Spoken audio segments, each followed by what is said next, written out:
អបអសាទរពុកម៉ែបងប្អូនដែលកើតឆ្នាំវោកថ្ងៃពុធនេះរាសីឡើងខ្ពស់ត្រដែតមែនទែនពុកម៉ែបងប្អូនទាំងអស់គ្នាឆ្នាំវោកធាតុដែកពងយៈប្រុស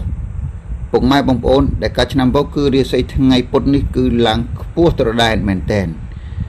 ជាក់ស្ដែងពុកម៉ែបងប្អូននឹងទទួលបាននៅឱកាសថ្មីទាំងការងារទាំងរបររកស៊ី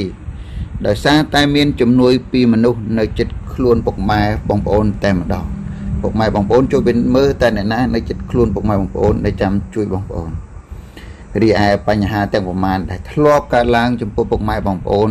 ដែលកើតឆ្នាំវោកនៅក្នុងថ្ងៃនេះដែរត្រូវបានអ្នកដែលនៅចិត្តខាងចិត្តបងអ្នកបងឲ្យចិត្តពុកម៉ែបងប្អូននោះជួយដោះស្រាយបានយ៉ាងរលូនចំពោះរឿងគ្រួសារហើយនឹងស្នេហាវិញមានភាពផ្អែមល្ហែមមែនទែនត្រជាក់ត្រជុំមែនទែនពុកម៉ែបងប្អូនត្រៀមណាអ្នកដែលកើតឆ្នាំវោក